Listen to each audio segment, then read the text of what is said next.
Chapter 1. Transformed into a heroic spirit. The Golden Age of King Arthur.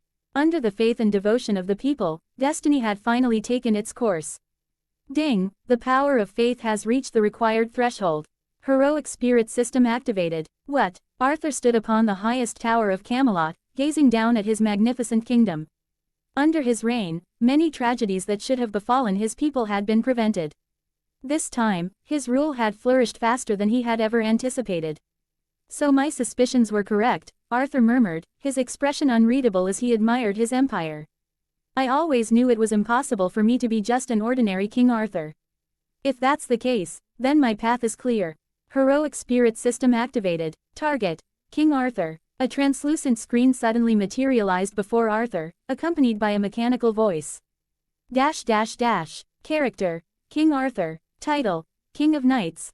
Attributes: Strength, B. Endurance, A. Agility, B. Mana, E. Luck, C. Noble Phantasm, C. EX.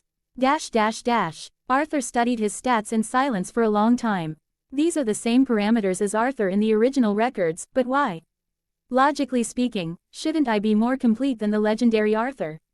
He continued reading. Class skills: Magic resistance, A. Riding, B. Self-explanatory, no need for further details.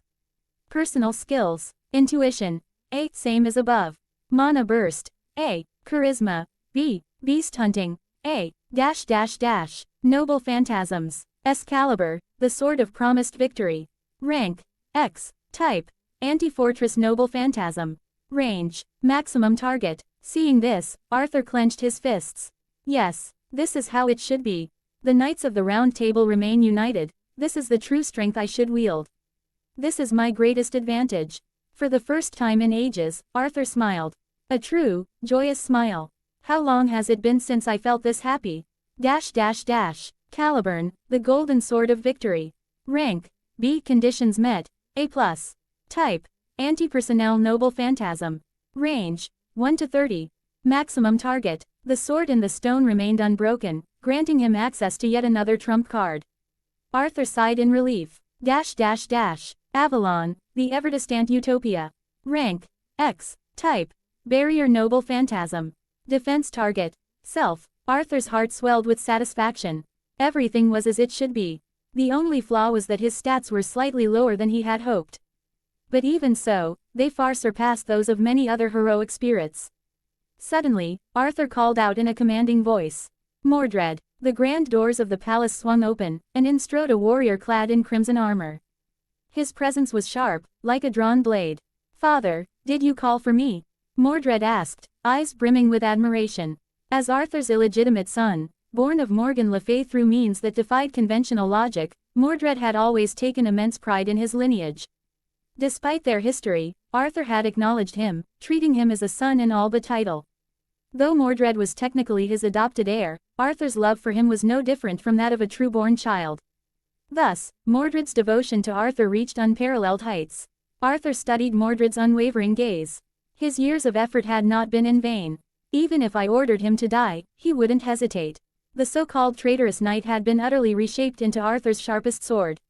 Arthur cleared his throat. Mordred, you have finally come of age. Mordred lowered his head in respect. Father, I am growing old. It's time for you to take on your rightful responsibilities. Arthur declared, his tone shifting. Mordred's expression darkened. Father, you're not even 30 yet. How can you call yourself old? At the time, it was common for rulers to have children at a young age. Arthur coughed awkwardly. Can I say that I'm just too lazy to keep managing the kingdom? The country is stable, there's nothing left for me to do. Just then, a soldier rushed into the chamber. Your Majesty, the Knights of the Round Table have arrived. Arthur nodded. Send them in. Understood. The heavy doors swung open once more, revealing the assembled knights.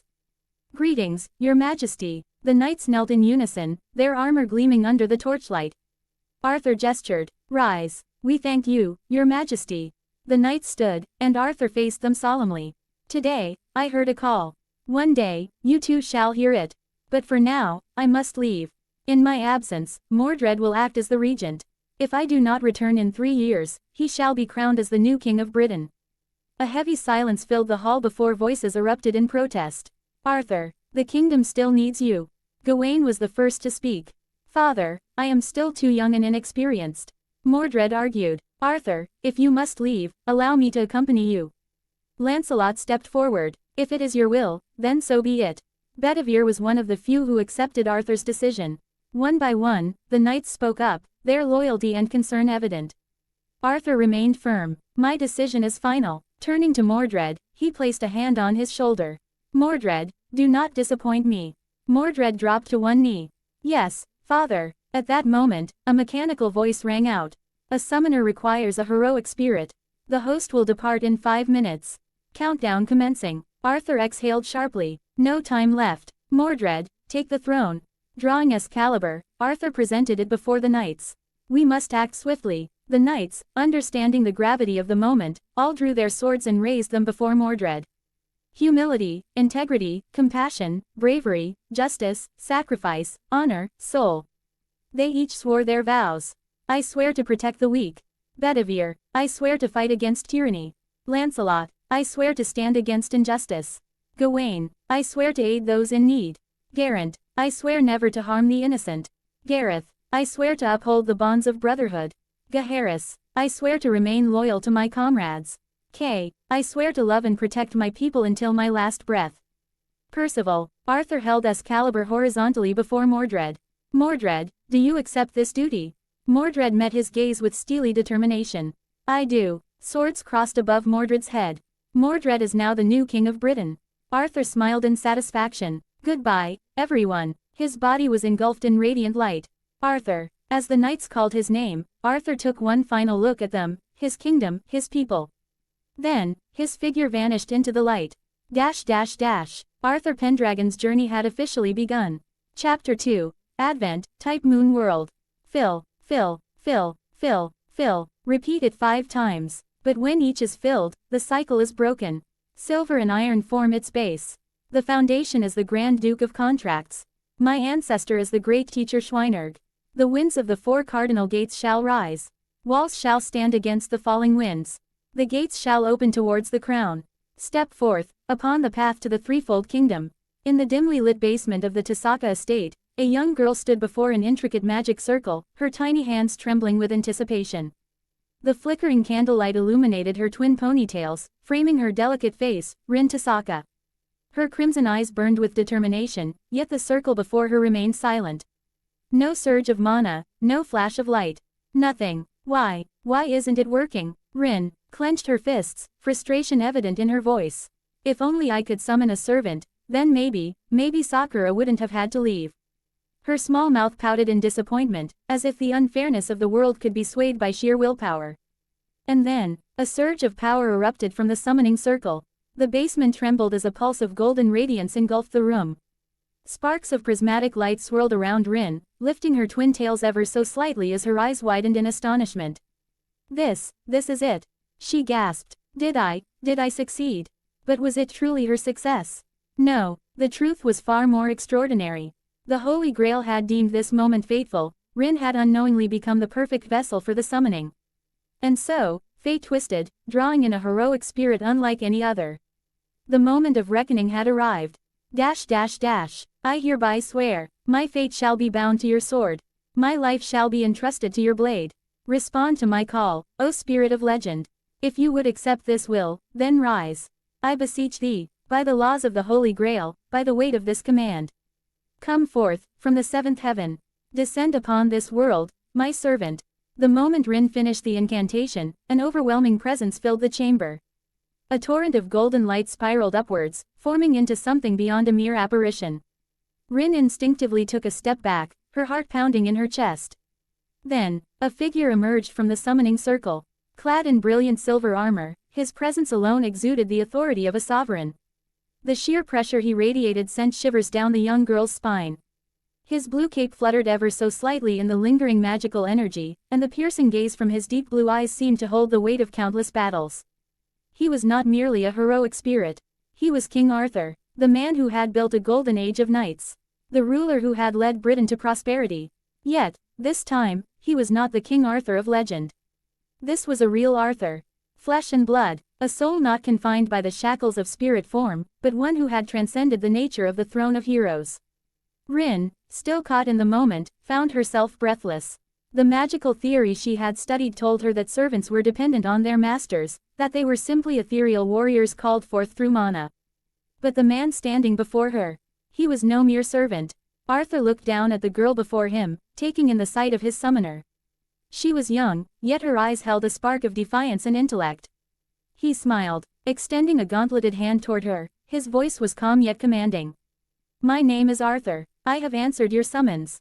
A pause. He tilted his head slightly, observing her stunned expression with mild amusement.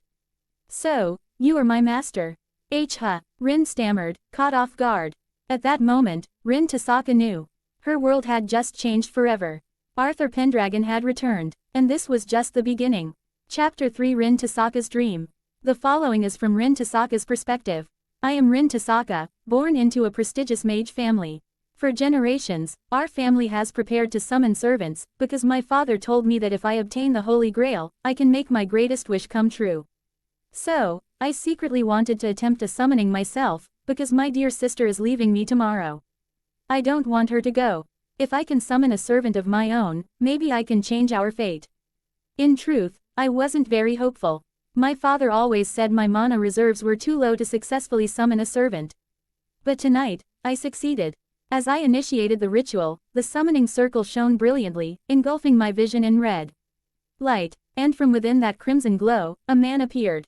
He had a refined face, golden hair that shimmered like sunlight, and piercing blue eyes that gazed at me calmly. There was no hesitation in those eyes. He extended his hand toward me. "Greetings," he said. His voice was majestic yet gentle, like a sacred hymn. "My name is Arthur. I have answered your call. So, tell me, are you my master?" This is going to be troublesome, Arthur thought as he looked at the young girl before him. He had anticipated being summoned someday, but he never expected that his summoner would be Rin Tasaka, no, little Rin. With her current level of mana, it was a miracle she had even managed to call forth a servant. "This is bad. What's wrong?" Rin asked cautiously, watching him with a curious gaze. Arthur sighed helplessly. He gently patted Rin's head and smiled reassuringly. "It's nothing. Don't worry, I will protect you." Just then, a mechanical voice echoed in his mind. Ding! Summoning successful. Task 1. Become Rin Tasaka's servant. Reward. Ability, free action. Arthur frowned slightly. A system, he hadn't expected this, nor did he understand why it was attached to him. But there was no time to dwell on that now. Fuyuki City was filled with mages, and apart from the Tasaka family, most were either dangerous or downright insane. Well, I should conserve mana for now. Worst case scenario, I can ask Tokiomi Tasaka for advice later. Arthur looked down at Rin, then knelt slightly to meet her gaze. "Rin," he said gently, "are you willing to be my master?" Rin hesitated, lowering her head. "If I become your master, will you help me bring Sakura back?" Arthur smiled warmly. "Of course, my little princess." Rin's eyes widened slightly, and she clenched her small fists. "Then, the contract is sealed."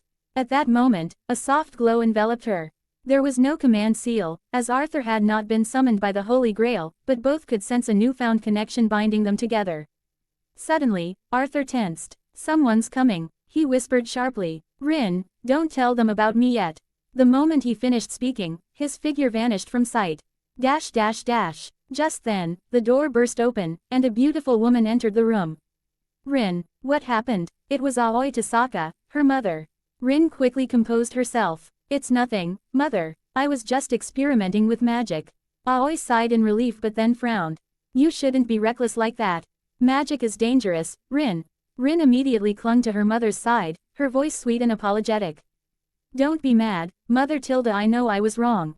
Aoi's stern expression softened as she stroked Rin's hair. "Just be careful next time," she said gently. With that, the two left the room. Once the coast was clear, Arthur reappeared, his form materializing in the dim light. The Meitu family hasn't taken Sakura yet," he pondered. "Seems like there's still some time before the Holy Grail War begins." With a thoughtful expression, he muttered, "Might as well take a look around Fuyuki City while I can." Arthur vanished once more.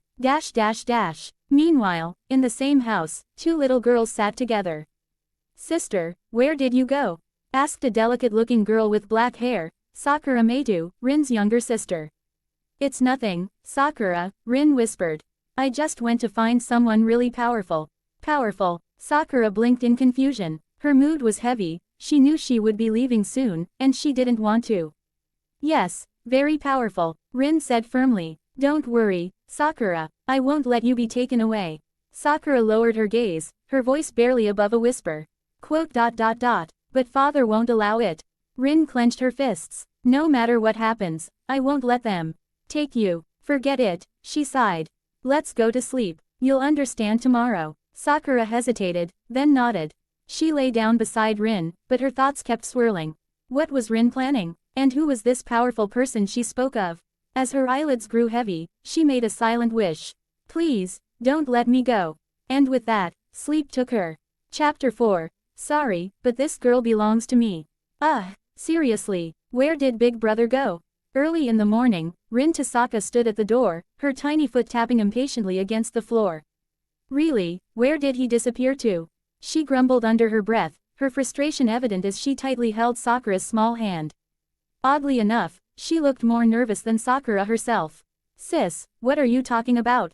Sakura blinked at Rin, confusion clear on her face. The poor girl had no idea what kind of nightmare she was about to walk into. It's nothing, I just don't want to let you go. Rin's voice softened, her usual tsundere bravado fading as her eyes shimmered with unshed tears. To her, Sakura was incredibly precious. Sis, Sakura whispered, looking at Rin with reluctance. Sakura, Aoi Tasaka pulled both girls into a tight embrace. Tears welled up in her eyes as she held them close, not wanting to let go.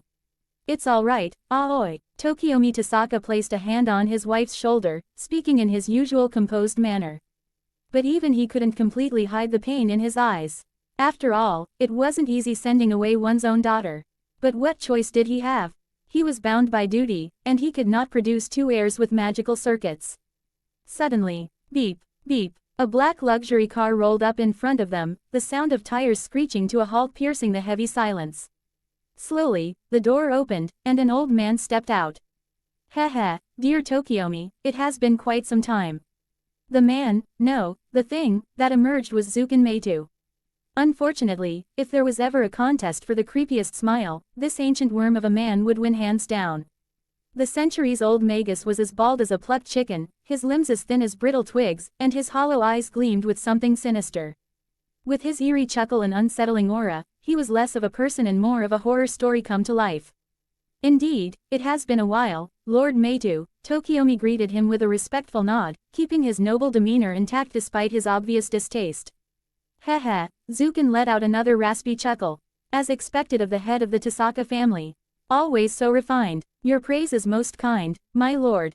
Tokiomi remained polite, even though he would rather be anywhere else but here.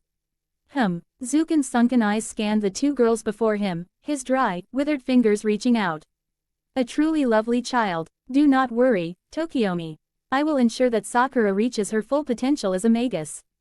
Thank you, Lord Meitu. Sakura's body tensed as she instinctively clung to her mother. Her skin turned a shade paler, her tiny hands trembling. Rin, too, was visibly shaken. She gritted her teeth, watching helplessly as her little sister was about to be taken away. Then, a calm, powerful voice cut through the air. I'd advise you to take your hand back, old man. With a surge of energy, a figure appeared before them. Blonde hair, blue eyes, a regal posture. Dressed in a modern yet elegantly simple outfit, he stood with undeniable authority, his presence alone making the air feel heavier. Old worm, your time is up. This isn't a place for you to slither around so freely. Arthur Pendragon, King of Knights, had arrived. Arthur gazed at Zuken Meitu with sheer contempt. For all his supposed wisdom and experience, the ancient magus was still nothing more than a pathetic old parasite. Zuken, on the other hand, was visibly annoyed. You there, boy, show some respect for your elders. Arthur smirked. Oh, then let me put it simply, this girl belongs to me. The declaration stunned everyone. Even Tokiomi, always composed, found himself taken aback. Who are you? The Tasaka patriarch finally asked. Arthur casually pointed at himself. Me, you'll know when the time is right. Then, ignoring the others, he walked straight toward Sakura. Zukin, unwilling to let his prize slip away, reached out again. Swish! A glint of silver flashed through the air. A sharp sound followed, and then, a thud. Zukin Meitu's hand fell to the ground. Aoi Tasaka barely saw what had happened. One moment, Arthur was standing still. The next, Zukin's disgusting, withered hand was lying in the dirt. Zukin's empty eyes flickered with fury. But before he could react, worms wriggled out from the severed wrist, slithering back toward him like living threads, reattaching his hand. Arthur wrinkled his nose in disgust. Oh, great, the old bug's got auto repair. You dare attack me? Zukin screeched, his rotting form trembling with rage. From the ground, an eerie buzzing noise erupted. Countless insects crawled out from the shadows, filling the air like a grotesque swarm. The bugs twisted and whirled into a tornado of writhing bodies, ready to devour Arthur whole. Arthur, however, simply sighed. Great, you really had to go and make this disgusting. His magic circuits flared. A surge of pure mana exploded from his body, sending a shockwave through the air. Boom! The insect swarm was obliterated in an instant, reduced to nothing but ashes. Zukin stared, stunned. Impossible. Arthur rolled his shoulders. You were saying. Zukin, though enraged, suddenly grinned. Heh, it's been so long since anyone dared defy me. Young man, you have my interest. But that's not a reason for you to interfere in my business. At his words, the ground beneath them twisted and writhed as even more disgusting creatures began to emerge. Arthur sighed. Oh, for the love of, listen, old bug, can you stop making everything so grotesque? Dozens of wriggling creatures charged toward him, their slimy bodies skittering closer. Arthur's expression turned deadpan. This is my new outfit, you know. I really don't want bug guts all over it. With a flick of his wrist, a powerful gust of wind erupted from his body. The Wind King barrier surged outward, sending the swarm flying in all directions. Zukin's expression darkened. You brat, Arthur smirked, pointing his sword at the old magus. Now, do me a favor and crawl back into whatever filthy hole you came from. Sakura isn't going anywhere with you. For the first time in centuries, Zukin Meitu hesitated. And Rin, she stared at Arthur, wide-eyed, before whispering under her breath. Quote. Cool. Chapter 5. Sakura is more important than the old bug. The moment Arthur spoke, Zukin Meitu's expression twisted. Though Arthur's magic power was undoubtedly vast, Zukin had lived for centuries and had seen countless young magi rise and fall. To him, Arthur was nothing more than an upstart. In the world of magi, power was deeply tied to lineage, and as the patriarch of one of the three great families, Zukin Meitu held centuries of experience. Why should he fear a single boy of unknown origin? Since you insist on making trouble, then pay for it with your life, Zukin hissed, his ancient, rasping voice filled with malice. From the corner of his eye, Arthur noticed Tasaka Tokiomi observing the confrontation, yet he made no move to intervene. Is he testing me, or does he simply want to see the Meitu family's strength firsthand?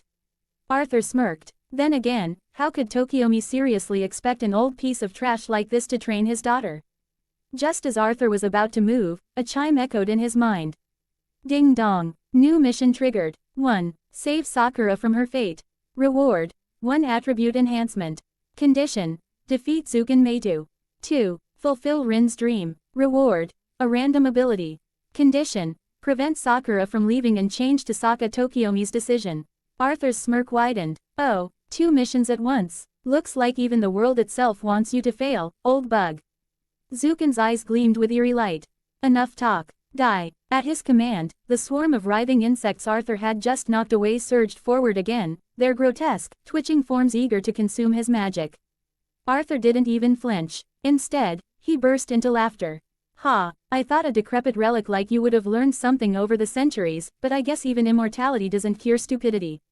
Zukin's brow furrowed. What do you mean? Arthur ignored the question, watching as the grotesque swarm attempted to pierce the protective winds swirling around him. In fact, if you had just scurried away like a cockroach earlier, I wouldn't have bothered with you, Arthur mused, his voice laced with mockery. But you disgust me, so I've changed my mind. His stance shifted. The air pressure around him grew heavier. Cracks spider-webbed across the floor beneath his feet.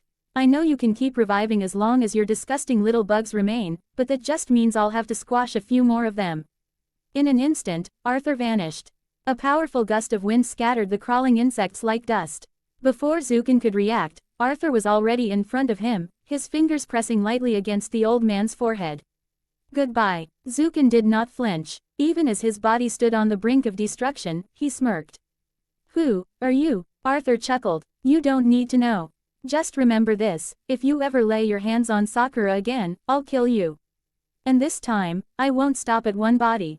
Zukin's eerie laughter echoed. Hey, in that case, I admit defeat. Arthur's eyes narrowed. Then, boom, a fierce gust of wind erupted from Arthur's position, launching Zukin's body like a cannonball. He smashed into the pavement with a sickening crunch, his frail body embedding itself into the road like discarded trash. Silence. Arthur clicked his tongue. Tisk. Consider that interest. I'll collect the full payment later. He turned away, his focus shifting elsewhere. After all, Zukin Meitu was just an old parasite, and Sakura was much more important than some rotting bug. Chapter 6. I am King Arthur. A round of applause echoed through the hall. Clap, clap, clap, clap, clap. Your Excellency's strength is truly astonishing. You've really surprised me, Tokiomi Tasaka said as he approached Arthur. Tokiomi was a shrewd man, he never made enemies without reason. As seen in the original timeline, if he hadn't placed too much trust in his disciple, things might have ended differently for him. What a shame, you're too kind. If I couldn't even defeat an ordinary man, then, Arthur paused mid-sentence, casually stepping toward Rin Tasaka before scooping the little girl into his arms. I wouldn't be worthy of being called a heroic spirit, right, my little master? Heroic spirit. Tokiomi's expression stiffened as shock rippled through him. His gaze locked onto Arthur, disbelief evident in his eyes. Impossible. You're telling me you're a heroic spirit? He frowned, mind racing. If Arthur was indeed a heroic spirit, that meant there were now two servants aligned with him, at least for the moment. Kirei Kotomine had yet to receive assassin. This turn of events brought him one step closer to his goal. You're mistaken, Arthur interjected, noting the thoughtful look on Tokiomi's face. It was clear the man's mind was already strategizing. I am a heroic spirit, yes, but not one summoned by the Holy Grail. I am a heroic spirit who answered a wish. That makes me quite different from what you imagine. Not summoned by the Holy Grail. That's right, Arthur nodded. I heard Rin's wish, she didn't want Sakura to leave. So I came here. As long as you don't cause trouble, I won't bother you. As for the Holy Grail, he smirked, that depends on my mood. Arthur was easygoing most of the time, but only with his people. When it came to nuisances like Zukin Meitu and, frankly, Tokiomi Tasaka, he had no intention of being polite. Of course, Arthur understood that, in Tokiomi's mind, everything he did was for his daughter's future. The man had assumed Rin shared his ambitions for magecraft. Unfortunately for him, that worm-infested old man would never hand over his secrets so easily. Tokiomi had made a fatal mistake in judgment. But Arthur wasn't about to lecture him on it. As Arthur and Tokiomi continued their conversation, a certain little girl in Arthur's arms grew increasingly irritated. Put me down, Rin huffed, squirming. There are so many people here, this is embarrassing. Arthur chuckled. My, such a tsundere already. How adorable, you're the embarrassing one. Rin shot back, glaring up at him with fiery eyes while kicking her legs in protest. Rin, where are your manners? Tokiomi's sharp voice cut through the room. Immediately, Rin fell silent. Her father was a stickler for noble etiquette and wasn't one to indulge her rebellious streak too much. Got it, she grumbled, reluctantly crossing her arms. Tokiomi nodded in approval before turning his attention back to Arthur. In that case, would you be willing to share your true name? Arthur smiled. He had no reason to hide it. Given his flashy entrance, anyone familiar with heroic spirits would have a good guess anyway. Unlike other servants, he had no intention of keeping his identity secret. After all, even if they knew his name, could they predict his methods? A surge of magical energy pulsed through the air, causing the surrounding space to tremble. The sheer force of it made it difficult for those nearby to keep their eyes open. In Arthur's hand, a golden sword materialized out of thin air. It was Caliburn, the sword in the stone. With a confident smirk, Arthur took a step forward, his aura commanding absolute attention. Let me formally introduce myself, he declared. My name is Arthur Pendragon, King Arthur of Great Britain. Chapter 7. Oh, Kirei Kotomine. Rin, pour me a glass of water. In the Tasaka household, a young man with striking features lounged on the sofa, casting a glance at the twin-tailed little girl beside him. Why, are you the master, or am I the master here? Rin huffed, her small face scrunching up in frustration. Rin, Aoi Tasaka called out from nearby, her voice carrying a hint of warning. At once, Rin pouted but begrudgingly obeyed, stomping over to the kettle. Unbelievable, how did this proud little lady end up being so obedient? The answer was simple. Just a year ago, when Arthur had revealed his true identity in front of the entire Tasaka family, the reactions were priceless. The women had been shocked, but Tokiomi Tasaka, he had been absolutely dumbfounded. For years, summoning a heroic spirit of true power required extensive preparations. Yet his daughter, a mere child, had somehow managed to summon a king with no effort at all. Arthur had nearly laughed out loud at the sheer absurdity of it.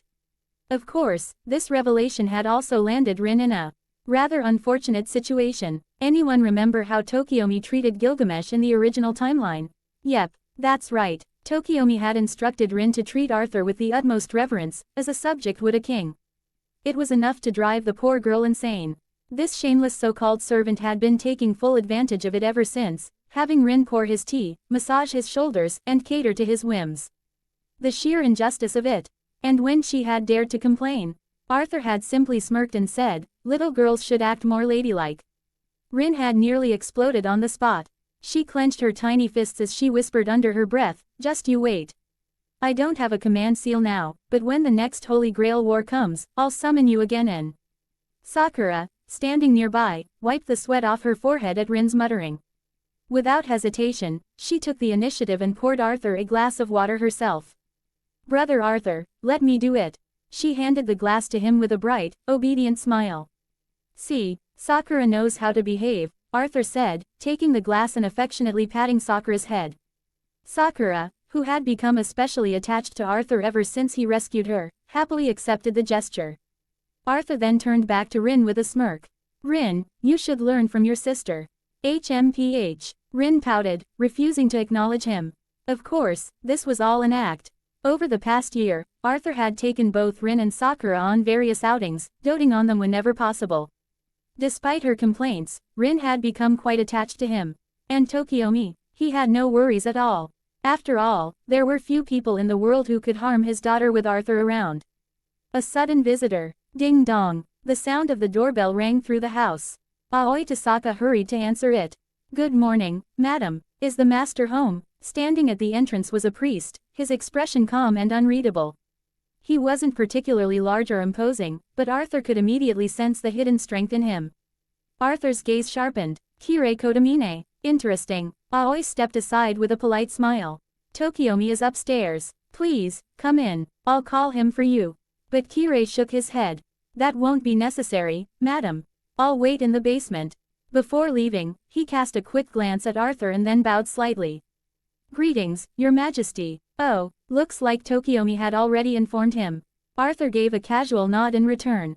Kirei then turned to leave but barely took 2 steps before Arthur's voice stopped him.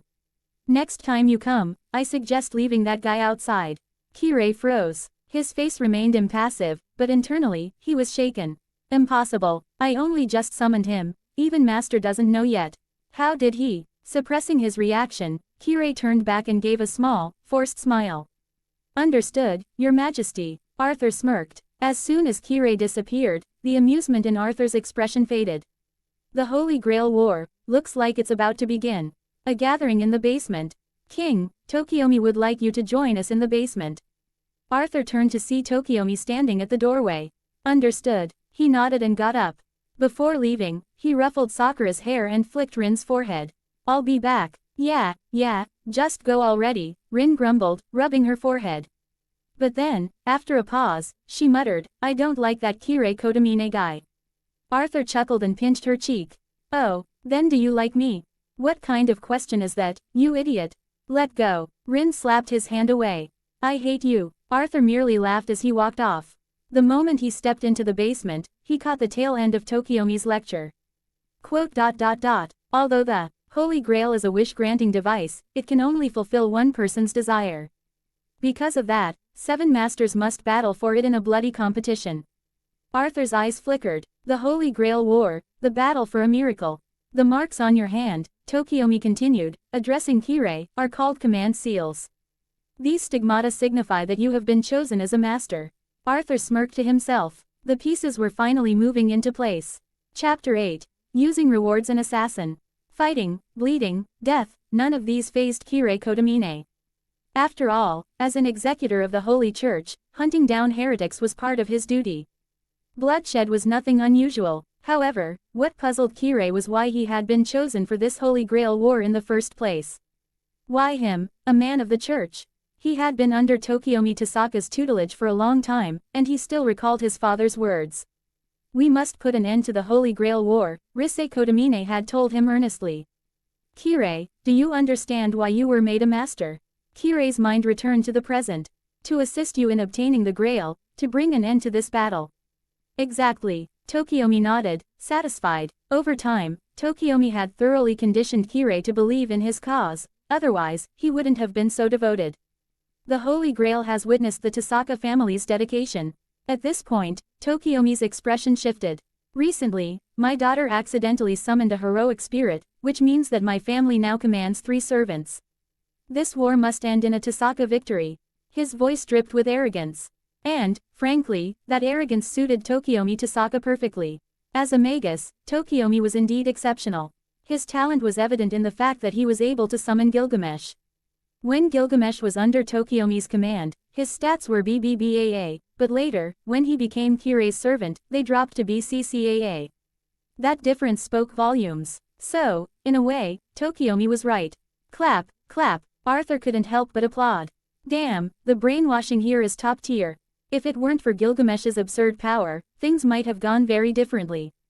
At the sound of his voice, Tokiomi turned. Your Majesty, he greeted Arthur with a respectful nod.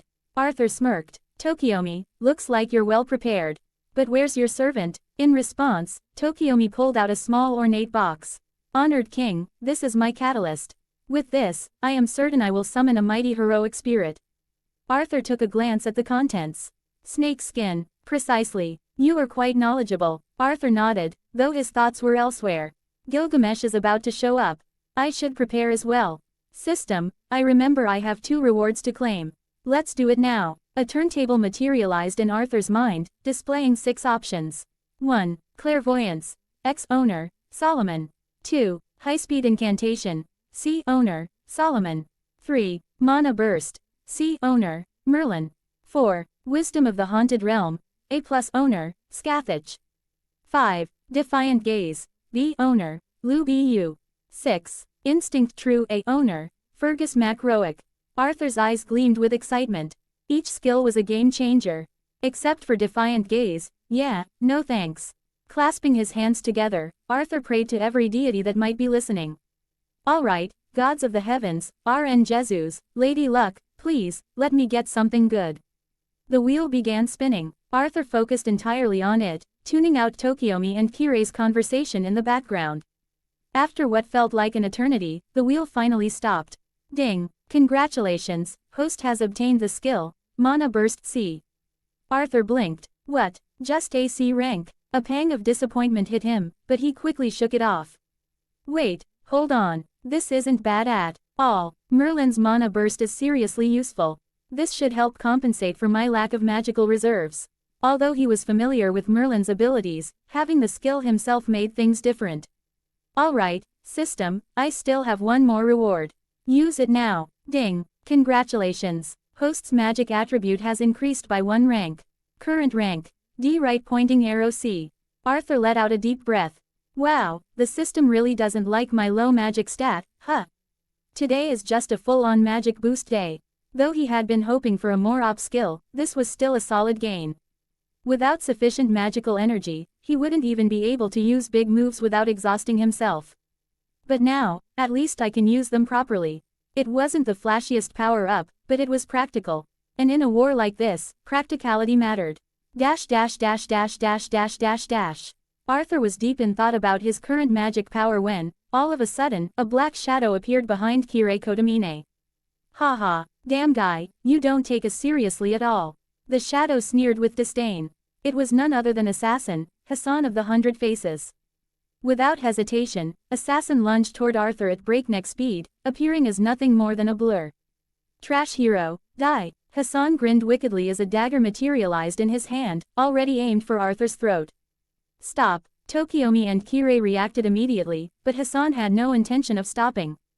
At the last possible moment, Arthur shifted his body slightly to the side, effortlessly dodging the attack. Intuition. This exclusive skill of King Arthur allowed him to evade danger instinctively, as if he could see the future. For a brief moment, silence filled the air. Then, Arthur suddenly appeared beside Hassan, and in a flash of golden light, a sword materialized in his hand. The golden sword of victory, Caliburn. An invisible force spread from Arthur, enveloping the entire space around him. It was not the destructive force of Excalibur, but something far more absolute. It was the authority of a king. Submit. Arthur's voice resonated through the battlefield like a divine command. Hassan's body froze. His movements, no, his very will, was crushed under an overwhelming pressure. You, kneel. As if the weight of a mountain had fallen upon him, Hassan dropped to his knees, his body trembling. Arthur placed the edge of his sword against the assassin's neck. HMPH, I consider myself a reasonable man, Arthur mused, but I don't tolerate those who try to kill me. Without another word, he swung his sword. Blood splattered. King, no, Tokiomi started, but before he could finish, Hassan's body dissipated into golden particles, fading into the night. King, why did you kill him? He was one of ours. Tokiomi demanded, his expression a mix of shock and frustration. Arthur, completely unbothered, responded coldly, those who defy their king are unforgivable. This isn't about acting strong. A king must never show mercy to traitors. Tokiomi opened his mouth to argue but hesitated. Besides, Arthur continued, that Hassan was just a weakling. Probably one of the lesser faces. Kirei Kotomine, now processing the situation, nodded. My assassin is Hassan of the 100 Faces. He has at least 100 identities, meaning. Arthur smirked. If there are 88 known identities, there are probably 88 clones. Killing one is me being generous. Tokiomi, realizing the insignificant loss, sighed. My king is merciful. Arthur turned to leave. By the way, if you plan on summoning Gilgamesh, be careful. Tokiomi frowned. Gilgamesh, the Golden King. Arthur didn't bother explaining. He simply walked away, his golden sword vanishing into thin air. Kirei Kotomine watched him disappear, then turned to his mentor. Teacher, this heroic spirit is strong, but he doesn't seem very obedient. Tokiomi exhaled. That's just how a king is. But after a month of observation, I've realized one thing, as long as you don't provoke him, everything's fine. Kirei was silent for a moment before muttering, but, he doesn't seem to obey his master. He has his own ambitions. Tokiomi didn't answer. Instead, he simply watched Arthur's back fade into the distance, lost in thought. Later that night, Kirei Kotomine stood alone under the night sky, letting the ocean breeze ruffle his coat. His mind was filled with images of Arthur, his presence, his confidence, his sheer authority. He was powerful, self-assured, and yet, strangely gentle toward those he cared about. Men like that, Kirei muttered to himself, never hesitate. They know their purpose from the start and fight for it without doubt. Such people are never lost. For a moment, Kirei stared at the command seals on his hand, his fingers clenching into a fist. So then, what about me? What is my goal? What is my dream? A question with no answer, yet. Chapter 9, Karia Meitu. Kirei Kotomine felt a little dizzy, taking slow, deliberate breaths to steady himself. For some reason, he felt as if he were trapped in an endless fog, unable to even see his own feet. It was as if, with just one misstep, he would plummet into an abyss with no end. Shaking his head, Kirei made his way back to the church, hoping to get some rest. But the question still gnawed at him. Why had he, someone who was never meant to be chosen, become a master? He had no dreams, no aspirations, no deep-seated desires. The Holy Grail, a so-called universal wishing machine, should have gone to someone else, someone with a real wish. And yet, here he was. His gaze fell on the 3 bright red command seals etched into his hand. With a sigh, he slowly closed his eyes. Before drifting off, he gave a firm order to the empty room. From now on, do nothing without my permission. Got it, a voice replied. A woman materialized from the shadows, a figure cloaked entirely in black. It was none other than Hassan of the 100 Faces. That guy was really strong, she muttered with a sigh. It's good that you realize that, Kirei said calmly. Because next time, things could get even more dangerous. Understood, she replied, nodding. Starting tomorrow, you'll be responsible for Tokiomi Tasaka's family security. Quote. This is gonna be a hassle. Meanwhile, at the Tasaka estate. Arthur stood on the rooftop, staring at the vast sky above. Had it really been almost a year since he arrived here? The Holy Grail War was set to begin in less than a week. Yet, as Arthur reminisced, it all still felt like yesterday. I wonder what my loyal knights are up to right now, he mused, gazing at the moon. Smack! With a casual clap of his hands, Arthur crushed a mosquito that had dared to interrupt his moment of reflection. The change in weather must be bringing out more bugs. Right, Kirei. Arthur's voice shifted ever so slightly as he waved his hand. A flash of cold steel cut through the air, slicing through a bush. From within, a gaunt, pale figure emerged, a man twisted by suffering and madness. Kirei. Arthur leapt down from the rooftop, landing gracefully in front of him. Long time no see, Kirei. What's wrong? Still being eaten alive by worms? Kirei gritted his teeth. It's just a small price to pay for my wish. His breathing was ragged, his body trembling slightly, but his eyes still burned with determination. Besides, didn't you once say, you can't see the rainbow without enduring the storm? Arthur chuckled. I did say that, didn't I? For a moment, the two men stood there, recalling a time nearly a year ago, a time before the war, before the suffering. Kirei's memories drifted to her. No matter how much time passed, he could always recognize that face at a single glance. It was a bright, sunny afternoon in the city park. Children laughed and played, their parents watching over them fondly. For most people, spending time with family in such a peaceful setting was a simple joy. But for Kirei, there was only one person in the crowd who mattered. No matter how many people were there, he could find her instantly, as if it were instinct. Even though he rarely got to see her. Even though she now belonged to someone else. Even though their worlds had long since drifted apart. Still, he found her. Sitting quietly on a park bench, she hadn't even noticed his presence at first. Then, as if sensing something, she turned toward him. Oh, what a coincidence. How have you been, Kirei? She removed her hat, revealing an elegant smile. But Kirei's heart clenched the moment he saw her. She had lost weight. That beautiful smile, the one he treasured the most, was still there, but it was thinner, weaker than before. 100 questions swirled in his mind. He wanted to ask her why. He wanted to tell her he would fix everything, no matter the cost. That he would walk through fire and death itself if it meant she could smile truly, without pain. But, he knew he had no right. They were just old friends. That was all they had ever been, and all they would ever be. He wasn't someone who could protect her.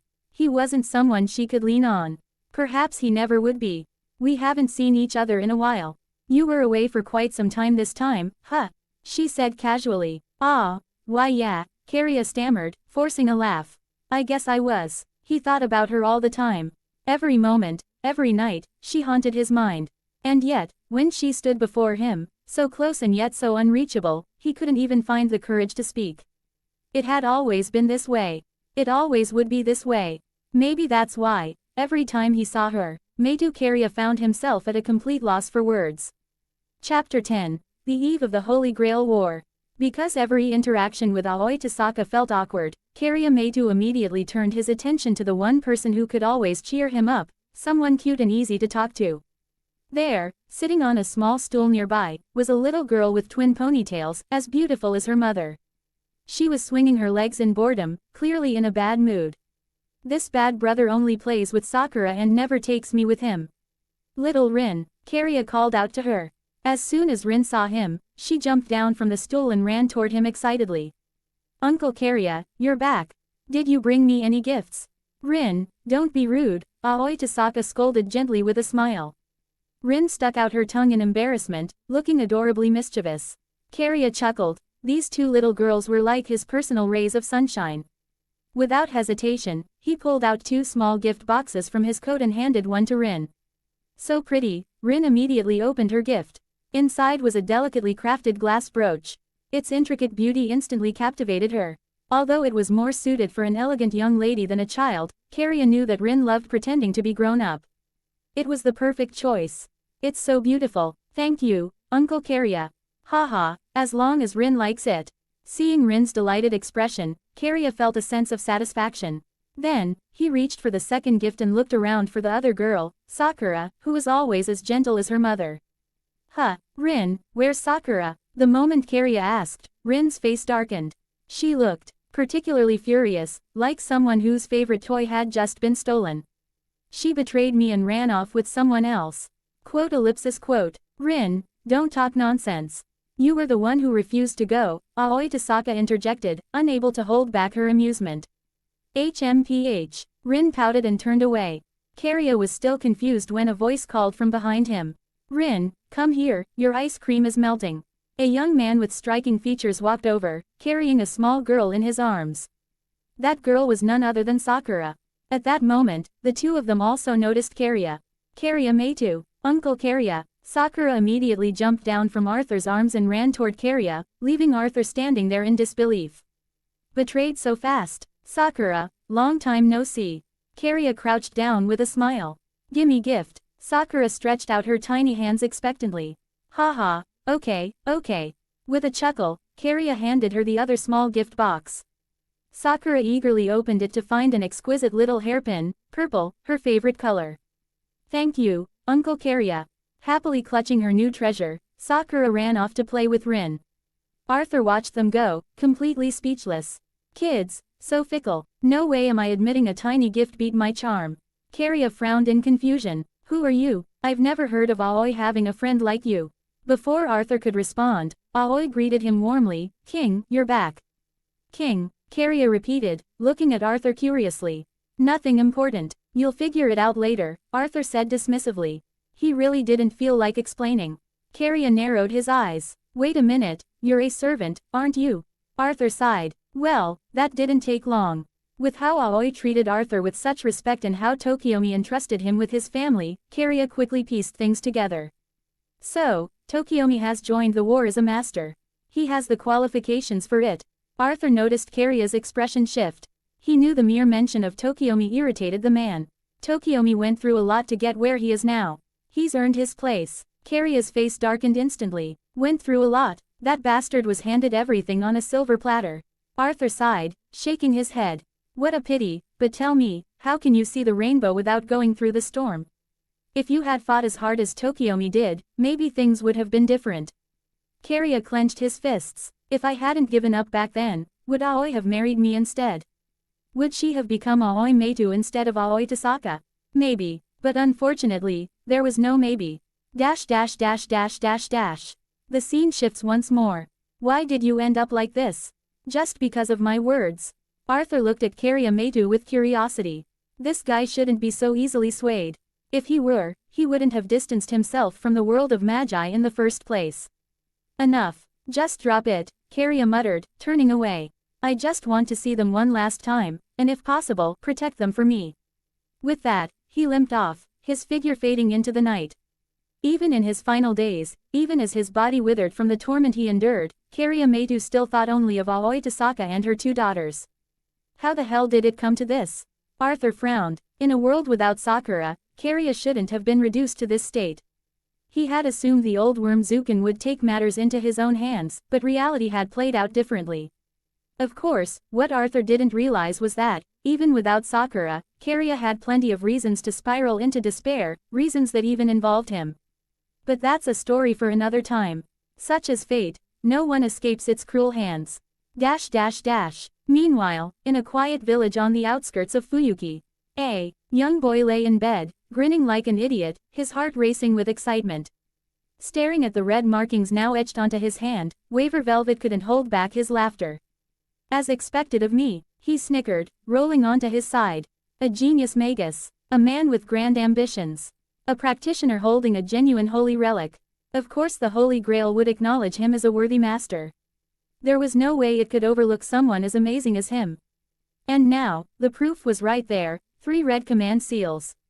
Waver, dinner's ready, the voice of an elderly woman called from downstairs, grounding him momentarily. Coming, Waver shouted back, quickly throwing on his clothes. It was strange, really. He had no actual connection to this elderly couple, yet they treated him as if he were their own grandson. Well, that was because he had made them believe that. A foreigner sticking out in Fuyuki would be a problem, so Waver had carefully placed a magical suggestion on the couple, making them believe he was their beloved grandson who had returned from studying overseas. Not only did this arrangement provide him free room and board, but it also saved him from the hassle of explaining himself to others. Truly, my genius knows no bounds.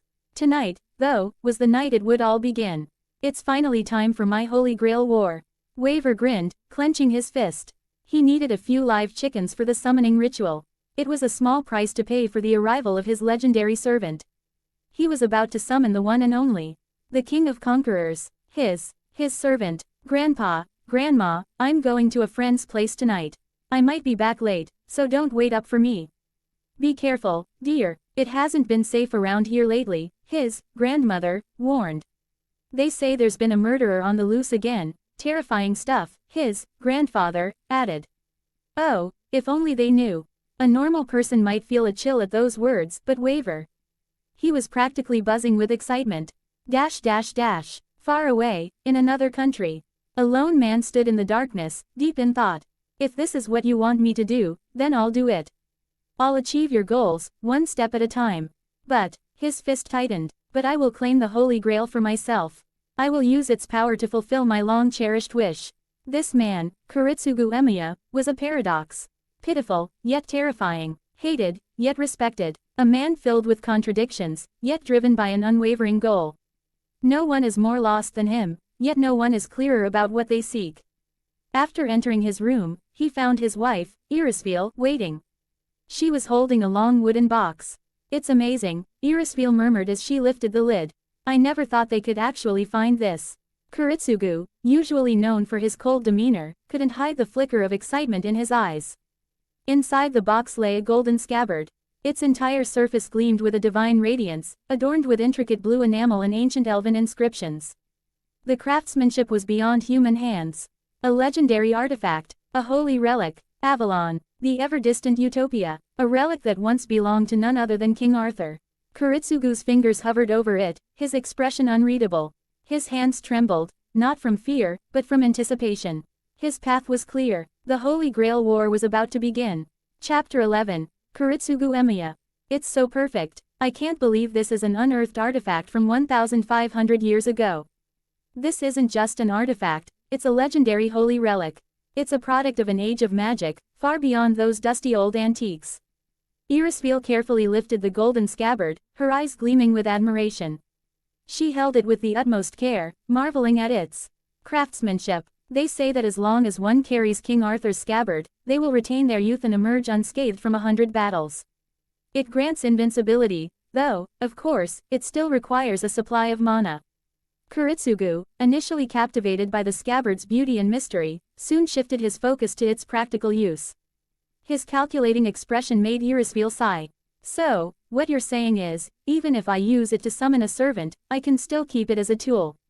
Irisfeel could only smile helplessly. Honestly, would Kuritsugu Emiya ever see things the way normal people did?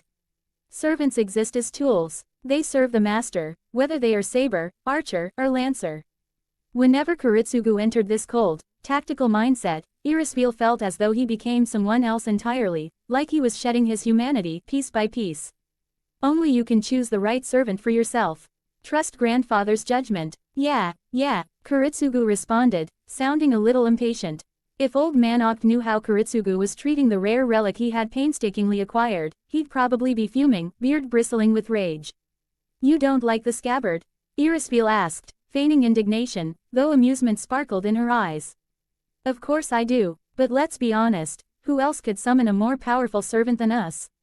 Absolutely no one, Kuritsugu declared. With this relic, we can guarantee summoning the strongest heroic spirit. It's just a shame, our compatibility is abysmal. Normally, servants are summoned based on a master's affinity, but a holy relic can override that and call forth a specific heroic spirit. Without it, Kuritsugu might have ended up summoning a certain red-clad counter-guardian instead. So, you're worried about making a contract with the King of Knights? Of course, someone like me is exactly the kind of person King Arthur would despise. Fighting with honor, like a true knight. Yeah, that's not my style. My approach is to end the battle before the enemy even knows it started. Do you think a righteous King Arthur would get along with a guy like me? Irisfeel remained silent, simply watching Kuritsugu with a knowing look. Yes, Kuritsugu Emiya was the kind of man who would do anything to achieve his goals. But, it's King Arthur. Wouldn't that be a waste? This might be the strongest saber. Indeed, summoning King Arthur as Saber would grant him an incredibly powerful servant. But, deep down, Kiritsugu knew that caster or assassin would align far better with his own ideology. At that moment, a sudden voice interrupted them. Ah, finally, Kiritsugu turned his gaze toward the laptop screen in front of him, something he had specifically requested. Alright, let's take a look at our competitors. The representative of the Tasaka family was, of course, Tokiomi Tasaka. A highly skilled magus, especially well-versed in gemstone magecraft. Unique and dangerous. Then there was the Meitu family, they had turned an ordinary man into a master. That meant they were up to something. Another notable participant was that guy, Kenneth L. Meloy Archibald. An expert magus with affinities for both wind and water. A serious pain in the neck. Kiritsugu nodded as he continued scrolling. Then, he froze. His expression darkened as he read the next name. Kirei Kotomine. Something about this man set off alarm bells in Kiritsugu's head. What is it, Kiritsugu? This Kirei Kotomine, he's strange. Irisville leaned in to read the information on the screen. Kirei Kotomine traveled with his father as a child, later graduated from St. Ignatius Seminary, even skipped grades and became student council president. Sounds like quite an overachiever. Kiritsugu's gaze remained fixed on the screen. With skills like his, he could have risen to the highest ranks. So why did he become an overseer instead? Maybe because of his father, Risei Kotomine. Unlikely. This wasn't his original career path. He even switched professions multiple times. Something doesn't add up. Irisville waved a hand dismissively. Come on, it's just Risei Kotomine's son. No matter how strong he is, he's not going to be stronger than the others. You don't need to stress over him. Kiritsugu didn't respond immediately. He kept scrolling through Kirei's history, his frown deepening. That's the thing, that's what makes it strange. After a long pause, he finally spoke again. Maybe, he's never had something called passion in his life. His voice carried an unusual weight, making Irisville blink in surprise. Kiritsugu Emiya had faced countless enemies, each with their own ambitions and desires. If he labeled someone as troublesome, it meant they were an obstacle. But if he called them dangerous, that meant they were a real threat. So, you think he's more dangerous than the others? Kiritsugu took a deep breath, then nodded firmly. Kirei Kotomine is truly a terrifying man. Chapter 12. Strange People. Kiritsugu Emiya continued to scan the list before him. His face, normally composed, turned disturbingly pale when he reached the final name. This person, how is this possible? Indeed, every name listed was formidable, but this one filled him with genuine horror. What happened? This man, no, how could he be here already? Irisville looked at Kiritsugu with concern. Isn't he just another powerful opponent? What's so strange about that? Kiritsugu took a deep breath, his hawk-like eyes locked onto the display in front of him. His name is Arthur. Irisville blinked. Arthur, isn't that just a name? It's not just a name. A year ago, no one had even heard of him. Then, out of nowhere, he rose to power, defeated Zuken Meitu, and started living with the Tasaka family. The ever-arrogant Tokiomi Tasaka actually treats him with respect and even entrusted his wife and daughter to him. All signs point to one conclusion: he's a servant. Kiritsugu clutched his head, frustration evident. Arthur, has he been summoned already? What? That's impossible. Irisville looked at him, eyes wide. That was King Arthur's heroic spirit. Without Avalon, how could someone summon him? Remember, Iri, nothing is impossible. Irisville took a deep breath, calming herself. She reached out, placing a reassuring hand on Kiritsugu's. My holy grail vessel, when it's full, it belongs only to you, Kiritsugu. She had always supported him, from the very beginning. Kiritsugu closed the data file, turned around, and wrapped his arms around Irisville. That's right, no matter what, I won't lose. Irisville gazed at him affectionately. Maybe, just maybe, her family's mission paled in comparison to this one man in her eyes. Maybe he isn't that Arthur after all. Still, it was fortunate Kiritsugu didn't give up summoning his king because of this doubt. Otherwise, Arthur would definitely regret it. Meanwhile, at the Tasaka residence. Be careful, Kirei, no one saw you enter, right? According to Tokiomi Tasaka's plan, Kirei Kotomine had officially betrayed him. The relationship between them had deteriorated, so Kirei appearing here was a risk. It doesn't matter, Kirei replied casually. Whether or not someone can track me is irrelevant, I'll make sure of it. Just then, a female voice echoed in the room. A shadow flickered, and from the darkness emerged a silent figure. Hassan of the 100 Faces had arrived. The assassin knelt respectfully before the two men. "Do not worry," she said in a hushed tone. "In this world, there is no one who can escape my surveillance. This place is safe." Tokiomi nodded in understanding. Hassan's ability to remain unseen made her invaluable. Kirei turned back to him. "The information regarding all servants and their masters will soon reach my father.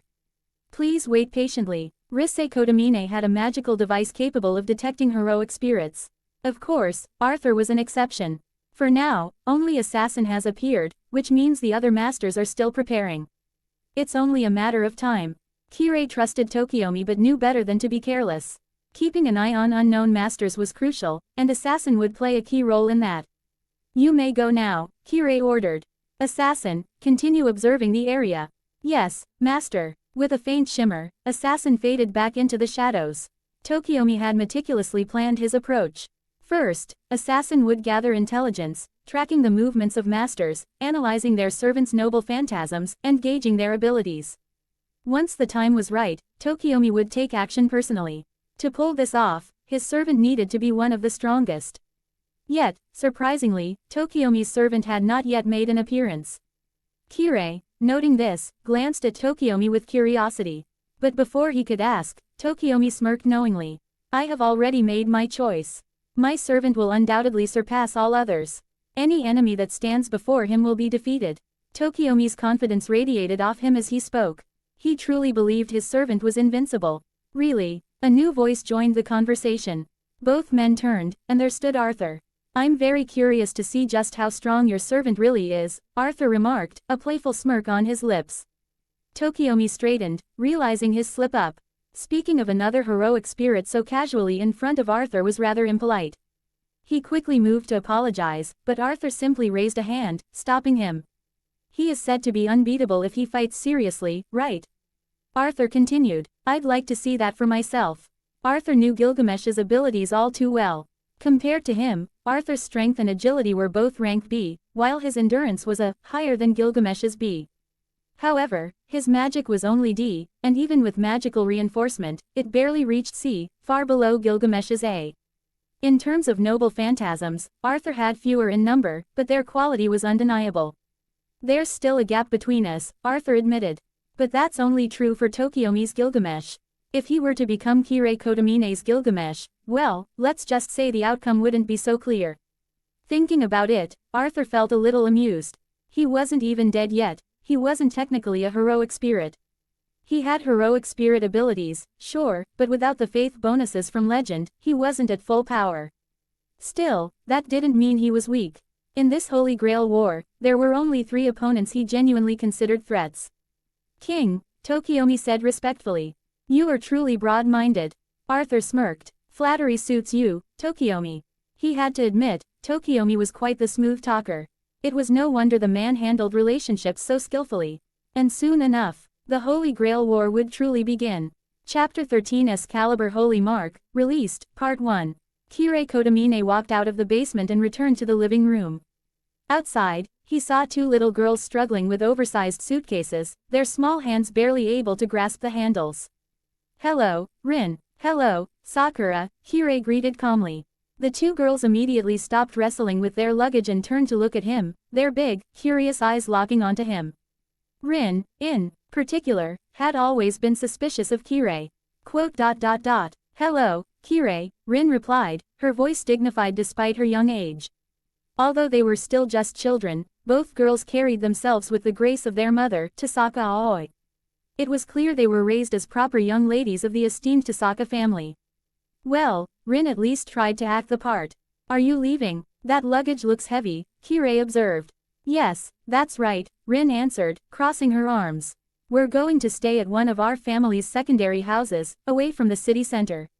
Father said it's safer." Of course, the Holy Grail War had begun, and Tokiomi Tasaka, being the responsible father that he was, decided to send his family away to safety. A rare thoughtful move from him, Arthur noted. But Rin was clearly not pleased. Unlike Sakura, who quietly accepted the decision, Rin pouted, her cheeks puffed up in protest. Maybe one day she'd become a refined lady, but for now, she was still a sulky little girl. Well, considering her age, it was forgivable. Kirei, will you fight alongside my father to the end? She suddenly asked. Yes, as his student, it is my duty, Kirei responded without hesitation. Rin, despite her young age, understood the nature of Magus families. She knew she and Sakura had to leave, but that meant leaving Kirei behind as well. And considering that Kirei was her father's chosen apprentice, it irritated her to no end. Kirei, can I trust you? Rin narrowed her eyes. Will you protect my father no matter what? Sister, Sakura tugged on Rin's sleeve, quietly reminding her to mind her words.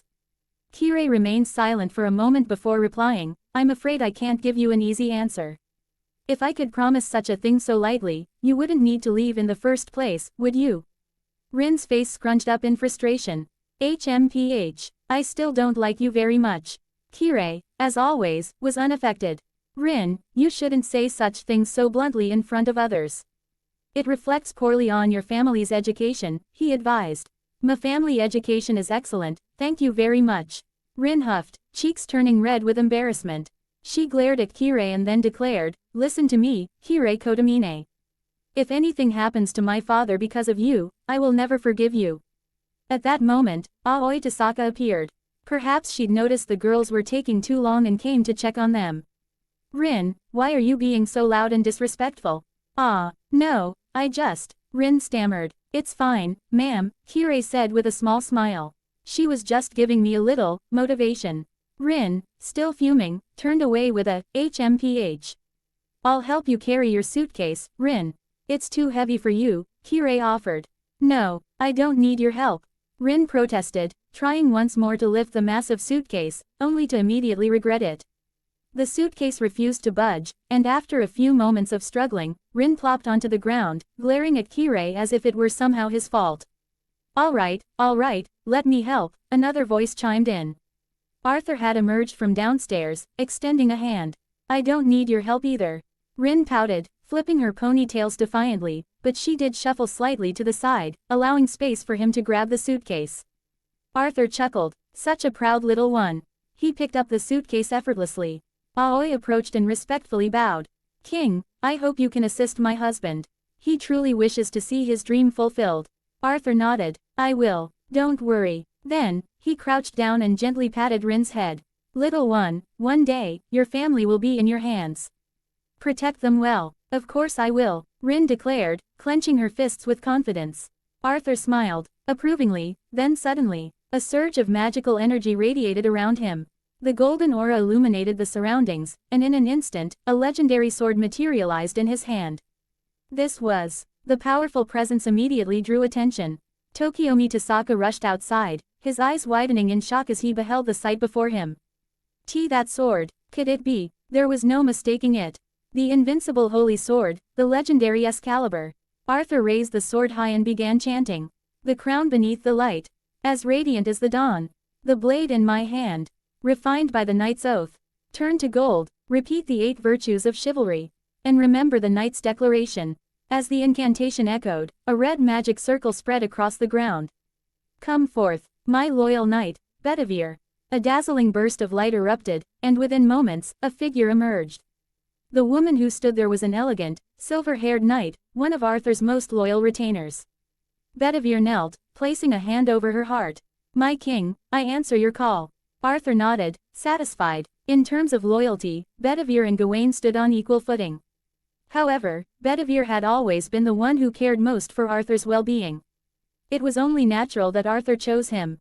Tokiomi Tasaka, still frozen in disbelief, could only mutter. Excalibur, and now, a knight of the Round Table. His mind raced. Just how strong was Arthur, truly? Chapter 14, Bedivere, Class, Saber, Strength, A, Endurance, B, Agility, A+, Mana, C, Luck, B, Noble Phantasm, A, Skills, Military Tactics, C, Calm and Composed, B, Knight's Vow of Protection, B, Magic Resistance, B, Riding, A, Noble Phantasm, Silver Arm that holds the Holy Sword, Rank, C, Type, Anti-Personnel, --. Arthur clenched his fists, his teeth grinding as he stared at the knight standing before him. Why, His mind reeled with frustration. I don't even have the blessing of faith. But the one I summoned does. I lack the master's mana blessing. But the one I summoned actually has it. And these physical stats, aren't they better than mine? Bedivere, oblivious to her king's inner turmoil, brightened the moment she recognized him. My king, Sir Bedivere greets you. Arthur exhaled slowly, forcing himself to stay composed. Well, it's my own strength anyway. No point in complaining. He waved his hand in resignation. Rise. Thank you, Your Majesty. Bedivere stood up with a radiant smile, her emerald eyes shining with devotion. Arthur couldn't help but feel satisfied. His knights of the Round Table were slowly reuniting. Yet, one troubling thought lingered in his mind. Why are all my knights turning out to be beautiful women, except Mordred? The realization made him a little flustered. The others in the room also stared at Bedivere. They didn't know why she was a beauty, but the sheer strength she exuded left no room for doubt. As expected of the King of Knights. They murmured in awe. Arthur turned back to Bedivere. How long can your mana sustain you? If I don't engage in battle, I can last about a week. But if I fight at full power, one decisive battle is all I have. Arthur nodded. One battle is enough, just long enough to hold them off. Assessing his own mana reserves, he realized that, at his current capacity, he could sustain 2 Knights of the Round Table at the same time.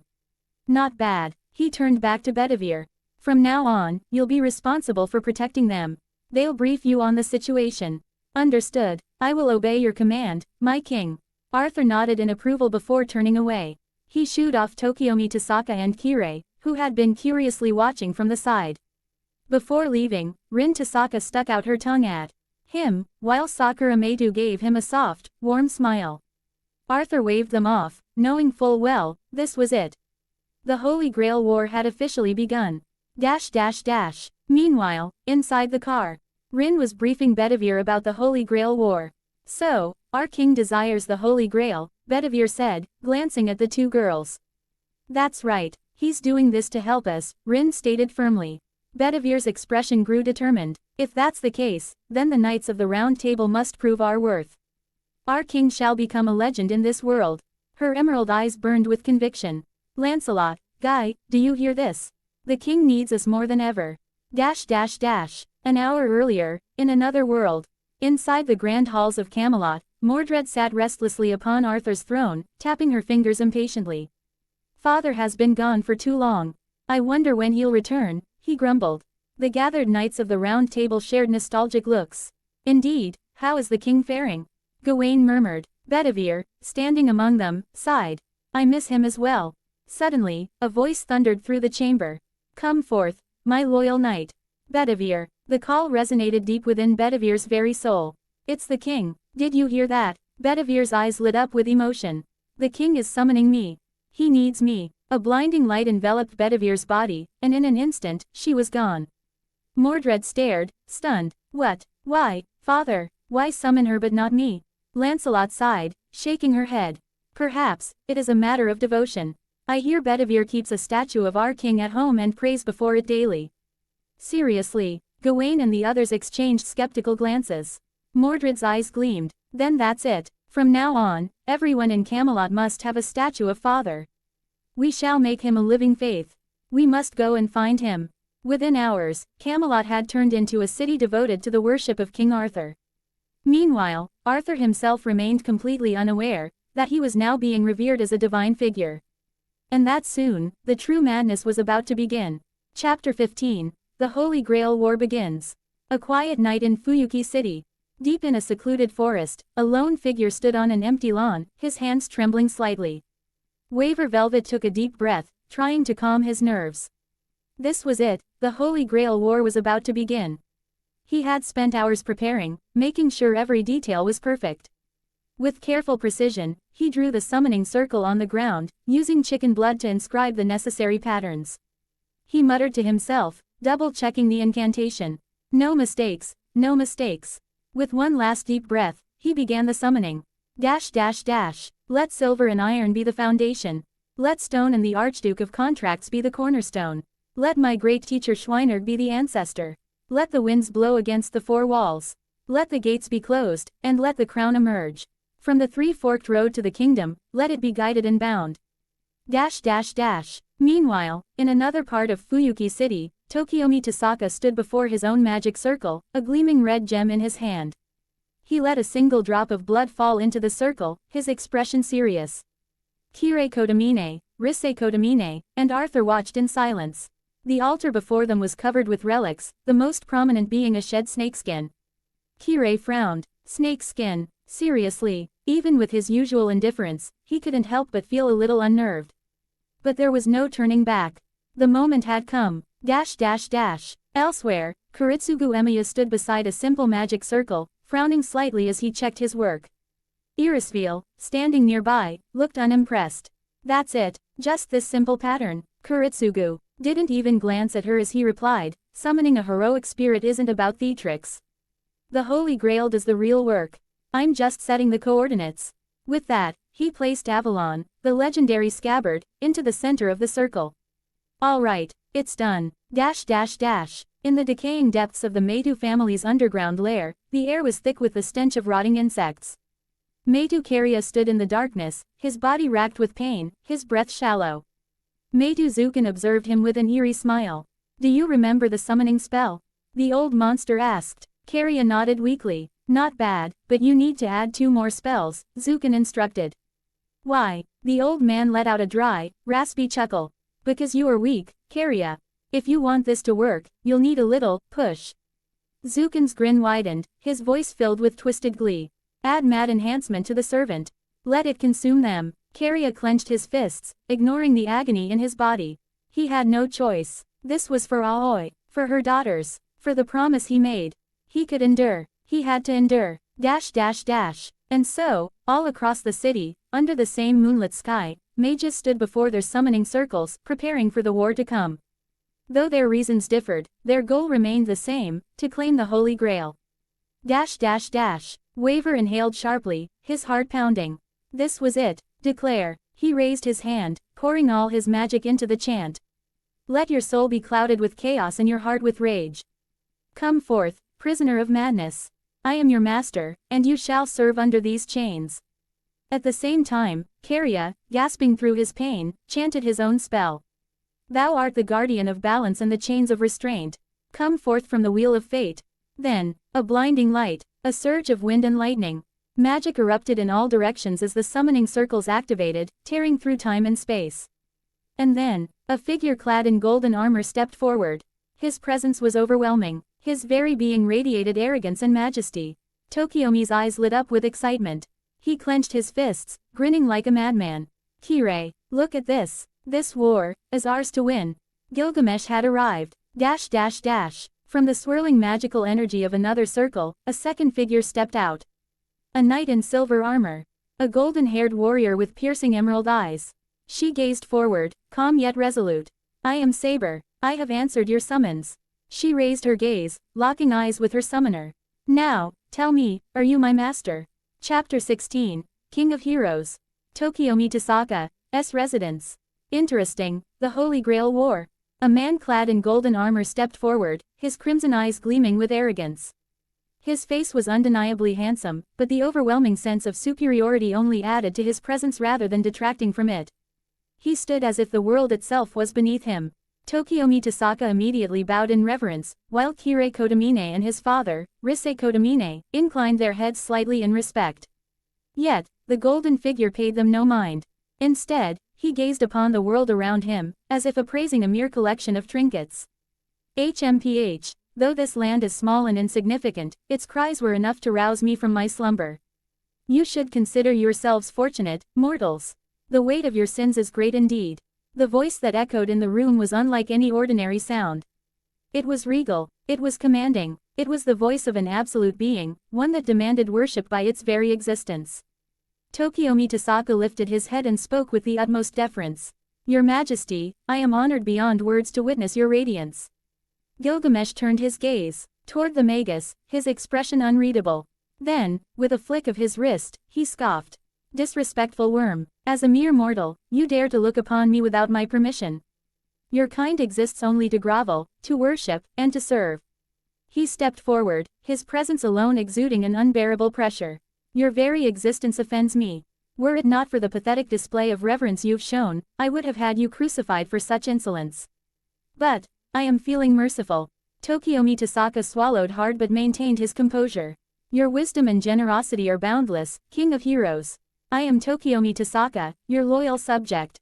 Gilgamesh smirked, his arrogance in full display. HMPH. Know this well, I am the King of Kings, Gilgamesh, the one and only. You shall address me accordingly. Tokiomi nodded quickly. Yes, my great King of Heroes. Gilgamesh's gaze swept across the room until it landed on Kotomine Kirei and his father. His eyes narrowed slightly. And who are these lowly creatures? Kirei, unfazed, simply replied, we are allies in this war. Gilgamesh raised an eyebrow but said nothing. However, just as he was about to dismiss them entirely, his gaze fell upon another figure, one who, unlike the others, stood tall without a hint of reverence. Arthur. The Golden King's eyes immediately sharpened. You, Aunt, you dare stand before me without bowing? Arthur crossed his arms and smirked. My name is Arthur Pendragon, King of Britain. A heavy silence filled the room. For a moment, an invisible clash of wills rippled through the air, the sheer pressure enough to make Tokiomi Tasaka break into a cold sweat. The aura of two kings, both absolute in their own right, collided. Then, Gilgamesh's lips curled into an amused yet dangerous grin. How amusing. But, the space behind him shimmered, and golden portals began to form, revealing an array of legendary weapons within them. Who allowed you to call yourself a king? Without hesitation, a barrage of noble phantasms shot forth, each one capable of reducing a lesser warrior to dust. Arthur, however, remained unfazed. With a single motion, a surge of wind erupted around him. The invisible barrier spun rapidly, sending several of the flying weapons veering off course. Tokiomi Tasaka could only watch in stunned silence. Those are all noble phantasms. Gilgamesh's expression darkened. Impudent fool. More weapons materialized in the portals, their blades gleaming with an ominous light. Arthur, seeing the incoming storm of treasures, narrowed his eyes. This was getting annoying. A faint golden glow emanated from his chest. Then, snap, a brilliant golden light burst forth as an ethereal scabbard materialized in front of him. Avalon, the ever-distant utopia, shimmered like a divine shield, deflecting every single weapon with ease. The barrage continued relentlessly, but Avalon held firm. The deflected weapons crashed into the basement walls, sending debris flying. At this rate, the entire room would be reduced to rubble. Enough, both of you, stop.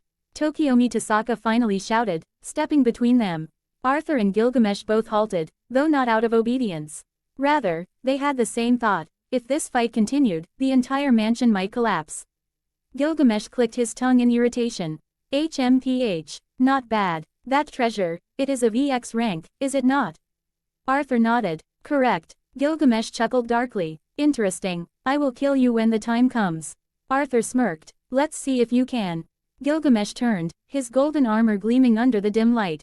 Tokiomi, where is my palace? Right this way, my King of Heroes. Tokiomi bowed and led him away. Before leaving, he exchanged a glance with Kirei. Once they were gone, Kirei approached Arthur. King. Arthur waved a hand dismissively. Not now, I'm going to rest. As he walked away, he reflected on the brief clash. He had held back, so had Gilgamesh. Neither of them had unleashed their full power. Avalon had remained mostly inactive, and Gilgamesh had not brought out his strongest treasure. But one thing was certain. That guy's going to be a pain in the ass. The King of Heroes had arrived. And things were about to get interesting. Chapter 17. Jeanne d'Arc. Jeanne d'Arc is the embodiment of kindness and innocence, the perfect messenger chosen by God. A square in Rouen. Countless voices echoed in her ears, whispers, accusations, and cruel laughter. The sheer noise was overwhelming, but she refused to let it shake her. These words only brought her sadness, not pain. Fear, she had abandoned that long ago. She had made her choice, and there was no turning back. Dragged into the square, she could feel the burning hatred in the eyes of the crowd. Her chest tightened, not out of fear, but because her cross, her spiritual anchor, had been ripped away from her. They had claimed she didn't deserve it. That was when she saw him, a man rushing forward, shoving past guards, tears streaming down his face. He pressed a rough wooden cross into her bound hands. It was crude, unpolished, and yet, it was the warmest cross she had ever held. Thank you. Her voice was soft, grateful. She lowered her head. The man had collapsed to his knees, sobbing. Some in the crowd jeered, but many others wept for her. The bitter wind carried the echoes of insults, but amidst them, there were also prayers, sincere and sorrowful. They were like the sun breaking through the cold. Jean had been bound tightly. No one expected her to escape. No one would let her. So, this is it, then. She heard the final charge against her. Then, the torch fell. Flames roared to life. Ridiculous. The fire crawled toward her feet. The crowd watched, as if expecting her to scream, to break, to beg for mercy. They thought fire was the most terrifying thing in the world. The way it devoured flesh, reduced bones to ash. But Jean knew better. The most terrifying thing is the human heart. She had been condemned, mocked, betrayed. All because people could not understand. She wanted to cry out, to defend herself. But no one would listen. Instead, she saw visions of her past, her peaceful village, the faces of those she loved. Perhaps, if she had never answered that call, she could have lived a different life. A quiet life, a husband, children, a future. But she had killed that possibility the moment she picked up a sword. She had chosen the battlefield over comfort. And she had never looked back. Elsewhere. What happened? When Jean opened her eyes, she felt the warmth of the sun on her face. Confused, she touched her head and looked around. It was an unfamiliar place. Suddenly, a flood of information surged into her mind. It was overwhelming. After an hour of holding her head in agony, she managed to sort through the chaos. Holy Grail War, heroic spirits, Arthur Pendragon. She muttered these strange words to herself. Wait, there were other heroic spirits here. So, my mission is to stop a heroic spirit from disrupting the order. She sat up and examined her outfit. She let out a deep sigh. Well, first things first. I need to find somewhere to stay. Meanwhile, in another part of the city, in the mind of a certain young man, a familiar mechanical voice suddenly rang out. Ding. Other heroic spirits have been detected. Host, please eliminate the target. Reward. 1 random draw. Arthur Pendragon, not King Arthur, but just Arthur, a slightly irritable and occasionally lazy participant in this chaotic war, blinked in confusion. Other heroic spirits. Why do I feel like this is about to become a huge headache? He rubbed his temples, already feeling the weight of a new problem settling on his shoulders. But hey, it wasn't like there were many heroic spirits who could actually give him a hard time. Right. Little did he know, the one approaching was none other than Jeanne d'Arc, a name that had occupied his thoughts for quite some time now.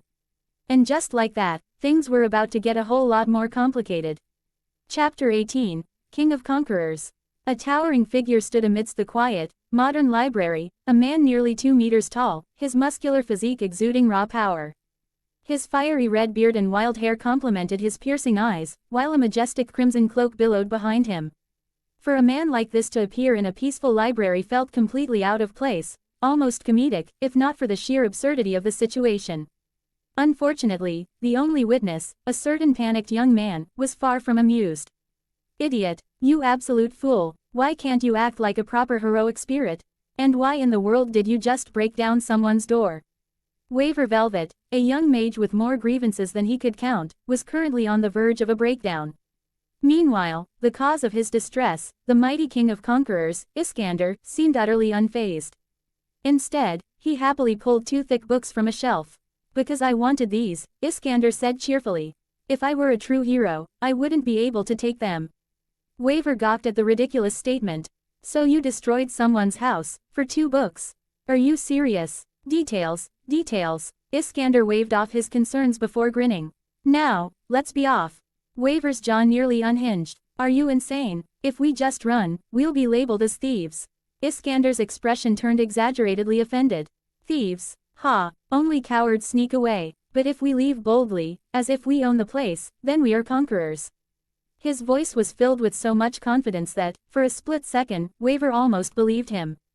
Almost. With no other choice, Waver yanked the books from Iskander's hands and groaned. Fine, you're a heroic spirit, right? Then just disappear. Right now. All right, but you'll carry the books for me, right? Iskander laughed heartily, then vanished, leaving a fuming Waver standing there with stolen books in hand. Why is my servant like this? With no time to dwell on his misfortunes, Waver turned and bolted, sprinting as fast as his frail mage body would allow. After what felt like an eternity, Waver finally collapsed against a wall, gasping for breath. Tired, so tired, I swear, this better be far enough. Just as he thought he had a moment of peace, a heavy thud echoed beside him. Looking up, he saw Iskander, now comfortably sitting on the ground, flipping through one of the books. A world map, huh? The King of Conquerors muttered, his expression one of pure fascination. Waver, still recovering, wiped the sweat from his brow. Okay, so, what's our next move? Quiet, boy, this is important, Iskander said dramatically. First, I must examine this world's territory. Waver let out a strangled noise of frustration. Are you serious right now? We're in the middle of a war.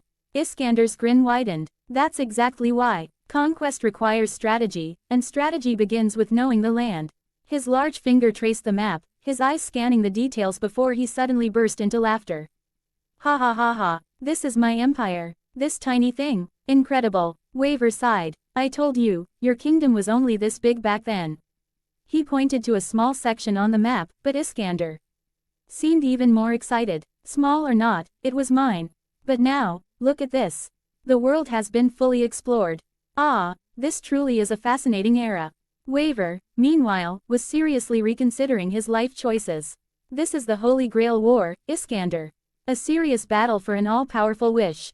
Try to focus. Yes, the Grail, I know. Iskander waved a hand dismissively. We need it to fulfill our ambitions. 6 heroic spirits to defeat. Ha, no problem. That Grail will be mine. Waver groaned. Where does your confidence even come from? Iskander's expression suddenly shifted, his voice growing uncharacteristically calm. Do you doubt my strength? Waver stiffened. Of course. I need to know if you're actually capable of winning. Very well. Iskander's grin returned, but this time, it held a dangerous edge. Without another word, he unsheathed his sword. The massive weapon gleamed under the light, but it didn't radiate the energy of a noble phantasm. What are you doing? Waver asked nervously. Iskander didn't respond. Instead, he raised his sword high, then brought it down with a thunderous crash. Suddenly, a massive bolt of lightning tore through the sky, striking the ground before them. The air crackled with energy, and a deep, rumbling sound echoed across the space. Waver's legs gave out, and he collapsed onto the ground, his face pale. What is that? Within the dissipating lightning, the shape of something massive loomed. A presence so overwhelming that it sent chills down Waver's spine. Then, Waver remembered, the legends of heroic spirits.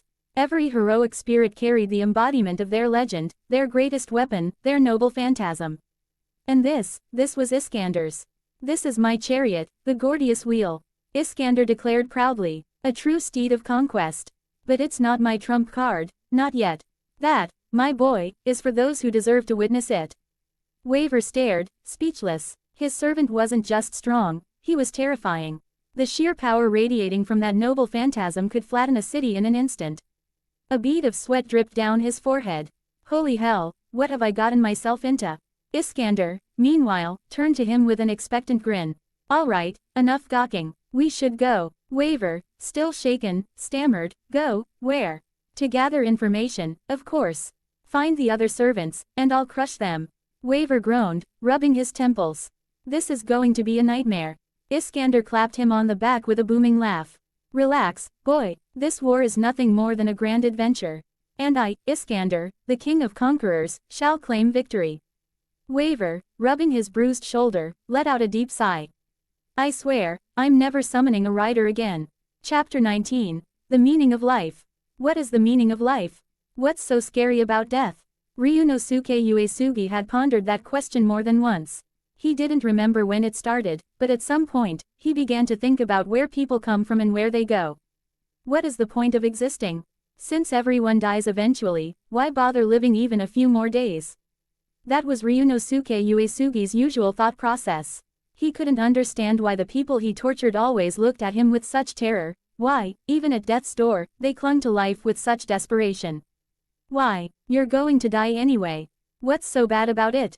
Who knows, maybe after you die, you go to another world. Ryunosuke didn't understand. He didn't want to. He hoped that one day he would meet someone who did understand him. But that person never came. He was always the predator, the cheetah he imagined himself to be, hunting prey. And so, he began to walk the path of murder. Now, he found something interesting. Something said to be a method for summoning a demon. Man born, man live, man suffer, man joy, man die. Wait, was it 4 times or 5? Whatever, one more doesn't hurt. Man born, man live, man suffer, man joy, man die. There we go, that should be right. He set the bloodied bowl aside. On the other side, the wall was stained completely red. Ryunosuke walked over to a child bound nearby. Hey, do you believe in demons? He asked, but not because he wanted an answer, he just wanted the kid to be more scared. He hadn't killed him, not because of any kindness, but simply because he had gathered enough blood already. Then, a sharp pain shot through Ryunosuke's hand. He looked down in confusion. What the hell is this? A glowing red sigil appeared on the back of his hand, a command seal. Suddenly, gusts of wind blew behind him, and from within the summoning circle, a figure slowly emerged. At that very moment, the magical circuits in Ryunosuke's body came alive for the first time. I ask of you. Through a puff of smoke, a figure appeared. He looked old, but strangely smooth-faced, almost like a wax statue. You, who summoned me? Was it you who called me forth? Ryunosuke stood there awkwardly. He had expected a horrifying demon to appear, but what stood before him was a man. A weird one, but a man nonetheless. Yeah, name's Ryunosuke Uesugi. I like killing people, but the man, no, the servant, paid him no mind. Fear not, the servant said gently. The Holy Grail shall be ours. The Holy Grail. Ryunosuke tilted his head in confusion, but quickly dismissed it. Well, anyway, I've got a kid here. Want to eat him? The servant didn't respond. He walked past Ryunosuke, toward the boy, and kneeled in front of him with an almost saintly smile. It's all right, child, it's all over now. He took out a strange, old tome. Ryunosuke recognized it immediately. It was bound in human skin. The servant untied the ropes and looked at the boy gently. Can you still stand? Ryunosuke was now truly confused. Was this man a demon, or a savior? Come, let's go. Let's get out of here. Okay. The boy nodded weakly, but then smiled and took off toward the door. He ran as fast as he could, toward the warm sunlight outside. Hey, wait, Ryunosuke called. The servant raised a hand, but said nothing. The child ran faster, bursting through the doors. The moment the sunlight touched his face, his expression was full of hope. But, in the blink of an eye, everything changed. A grotesque appendage, tentacle or snake, who knew what, lashed out from the shadows and pulled the boy back into the darkness. Then came the screams, bones cracking, flesh tearing, slithering and twisting, a hellish symphony. The servant closed his eyes with satisfaction. He listened to the sound like it was the finest classical music. It was utterly intoxicating. Beside him, Ryunosuke was frozen in awe. The scene was like a masterpiece. There are many forms of art, the servant whispered. He looked back at Ryunosuke with an angelic smile.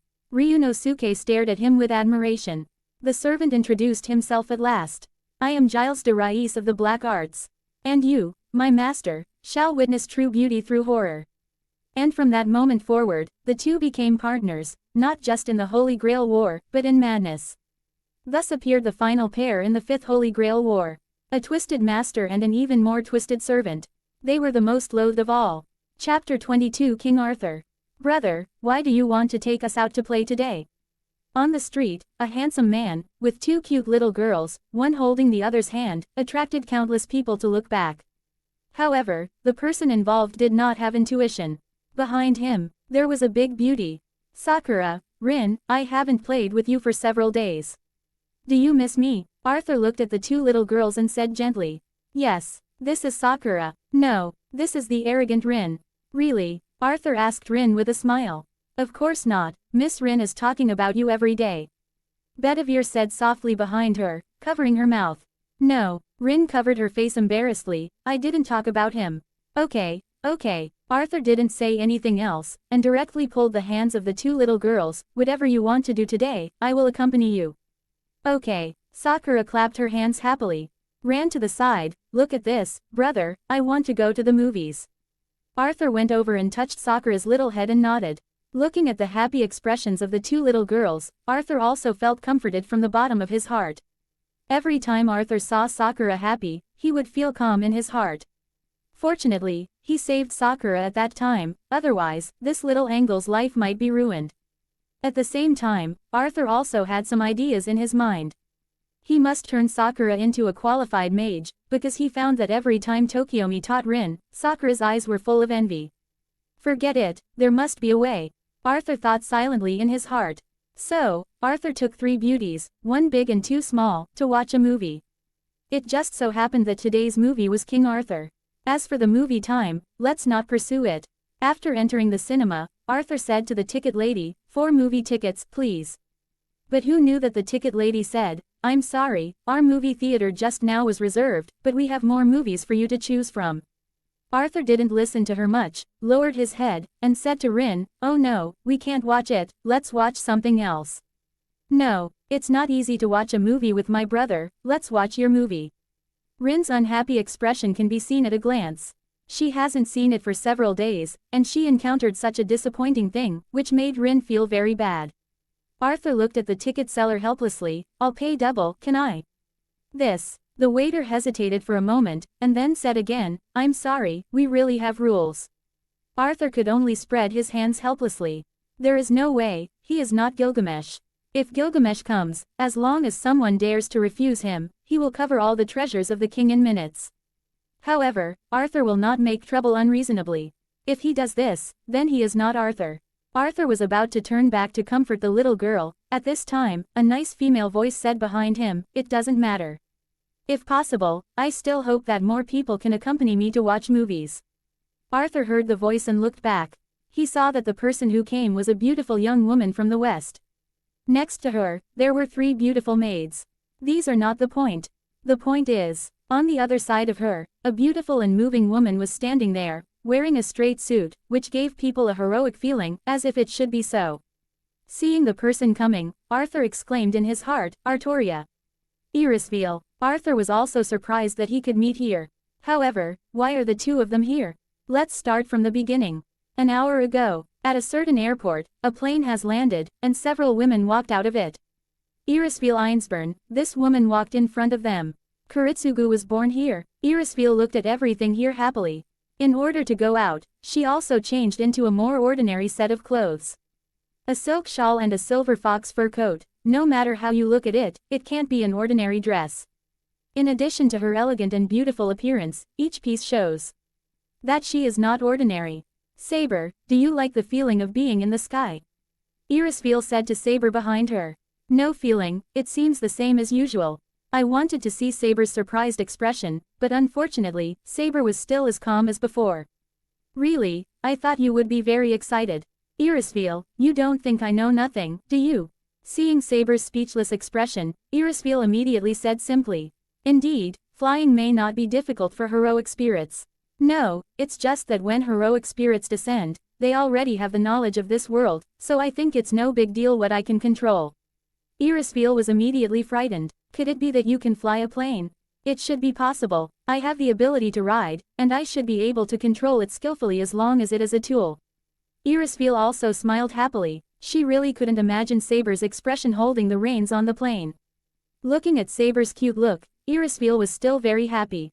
At the same time, she was glad that Saber became her heroic spirit, otherwise, wouldn't she miss a lot of fun?